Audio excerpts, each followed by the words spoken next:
علیکم دختر جانا خواهر جانا مومن مسلمانا.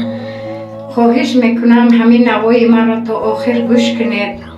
مجبور شدم با بابا جان مراجعت کنم.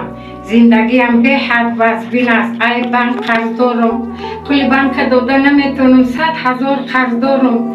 خونه ما میگیره، یک خونه بیرمان دارم، شرقستیش دهن درو شکستگی، تیرزوا شکستگی، دخترچم اپیرات سقط تولد کرد، دوباره نوی اپیرات سشید، پول کلان رفت.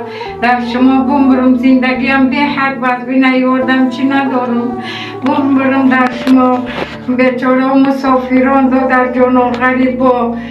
خواهر جانا همه تانه خدا جان نگهبان تا شود پروردگار با پشت پناهش بگیره. یک سمای دو سمای چند قیه باشه برکتش خدا بتیه و من یاردم کنین. خدا جان بمرم به شما، خیر کنین، خیراتانه پروردگار به درگاهش قبول کنه پروردگار.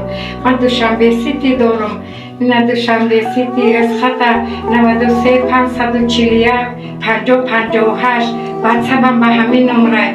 خدا جان شما را ره دور در غربا را خدا جان پروردگار نگهبان کنه پروردگارم.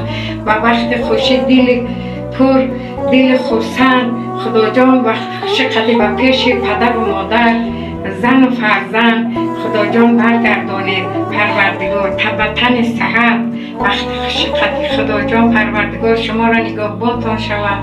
همیشه خدا جان ره دور در غربا خدا جان نگهبانتان شود. خیر کنه، خیراتان پروردگار قبول گردانه پروردگار.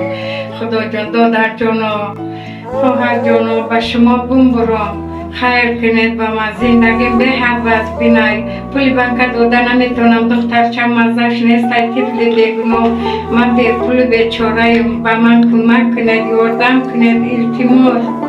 التماس میکنم دادر جانم، هر روز خدا گریه میکنم، روز ندارم، روزم سخته.